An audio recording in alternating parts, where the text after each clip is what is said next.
দেখো অঙ্কটা ডব্লিউবিপি পরীক্ষায় আসছিল, বলছে কোনো টাকা তার 1/7 বৃদ্ধি পেয়ে 40 টাকা হলে মূল টাকার পরিমাণ কত।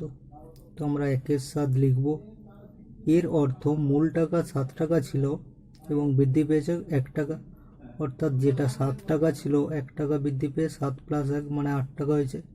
এই 8 টাকার সমান সমান 40 টাকা বলা আছে। তাহলে 8 ইউনিটের ভ্যালু 40, 1 ইউনিটের ভ্যালু হবে 40 ভাজিত 8 মানে 5 টাকা। মূল টাকা কত ছিল? 7 ইউনিট, তাহলে 7 × 5 মানে 35 টাকা মূল টাকার ভ্যালু। এরকম শর্ট ট্রিক্সের মাধ্যমে করলে অঙ্কটি অনেক কম সময়ের মধ্যে তোমরা করতে পারবে।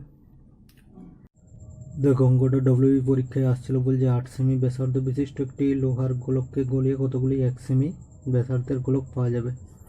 এরকম অঙ্কের ক্ষেত্রে 8 সেমি ব্যাসার্ধ বিশিষ্ট গোলকের ভলিউম 4/3 পাই আর কিউব মানে 8 কিউব ডিভাইড করব 1 সেমি ব্যাসার্ধের গোলকের আয়তন দিয়ে, অর্থাৎ 4/3 পাই 1 কিউব।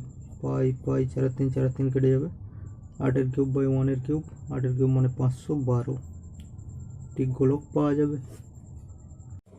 দেখো ডব্লিউবি পরীক্ষা আসার একটি গুরুত্বপূর্ণ অঙ্ক, বলছে দুটি সংখ্যার লসাগু গসাগু দেওয়া আছে, একটি সংখ্যা দেওয়া আছে অপরটি কত। তাহলে আমরা জানি লসাগু ইন্টু গসাগু সমান সংখ্যা দুটির গুণফল, একটি 35 হলে আরেকটি এক্স। 5 7 35, 5 6 30, 5 3 15, আর একটি সংখ্যা হবে 63। দেখো অঙ্কটায় বলছে বাস ও ট্রেনের ভাড়ার অনুপাত 4:5, বাসের ভাড়া 10% এবং ট্রেনের ভাড়া 20% বর্ধিত হলে বাস ও ট্রেনের ভাড়ার অনুপাত কত হবে। তাহলে বাস ট্রেন, বাসের ভাড়া ছিল 4 টাকা, ট্রেনের ভাড়া 5 টাকা, তাহলে 4 টাকা 10% বৃদ্ধি করলে 4 × 110/100, আর ট্রেনের ভাড়া বৃদ্ধি করা হচ্ছে 20%, তাহলে 5 × 120/100। এই নতুন ভাড়া রেশিও জানতে চাইছে, তাহলে কাটাকাটি করবে, 100 100 কেটে যাবে, 0 0 কেটে যাবে, 7 দিয়ে এটা করলে 3, তাহলে এখানে থাকছে 11:3 5 15।